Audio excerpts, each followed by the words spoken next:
ஒரு கணவன் மனைவி இருவருக்கும் இடையே இருக்கின்ற ஒரு அழகிய தருணம் என்னன்னு வாங்க இந்த வீடியோல பார்க்கலாம். ஒரு ஊரில் தன் மனைவியின் முதல் பிரசவத்திற்காக அவள் தாய் வீட்டிற்கு அழைத்து செல்கின்றான் ஒரு ஏழை விவசாயி.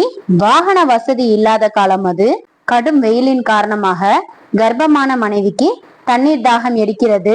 ஆளில்லா நடைபாதையில் என் கணவர் தண்ணீருக்கு எங்கு செல்வார் என்று அதை கணவரிடம் சொல்லாமலே வருகிறாள்.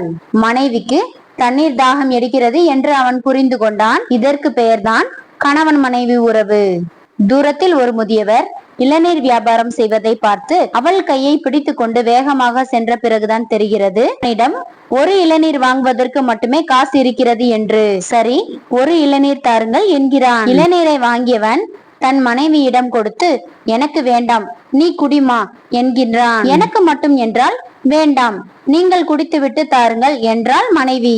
இறுதியில் மனைவியை குடிக்க வைத்தான். ஆனால் அவளோ, என் கணவர் எனக்காக காடு மலையெல்லாம் வேலை செய்பவர் என யோசித்தபடி நின்றாள். நீ என் பொண்ணு போல இருக்கிறாய், இந்த இளநீர் நீ குடிமா என்று வேறொரு இளநீரை வெட்டி தருகிறார். கணவனின் அனுமதியோடு தாகம் தீர குடித்துவிட்டு அவன் மார்பில் மெதுவாக சாய்ந்து கொண்டு, என் மேல் இவ்வளவு பாசமா என்பது போல் அவள் பார்க்கிறாள்.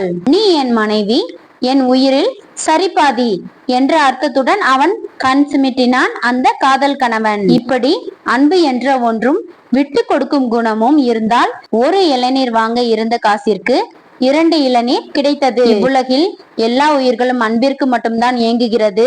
என்னதான் பிரச்சனை என்றாலும் கணவன் மனைவிற்குள் விட்டு கொடுத்தலும் மற்றொருவர் குறையை ஏற்று வாழும் வாழ்க்கைக்கு சொர்க்கமே ஈடாகாது. இவ்வுலகம் அன்பால் நிறையட்டும். நன்றி, வணக்கம்.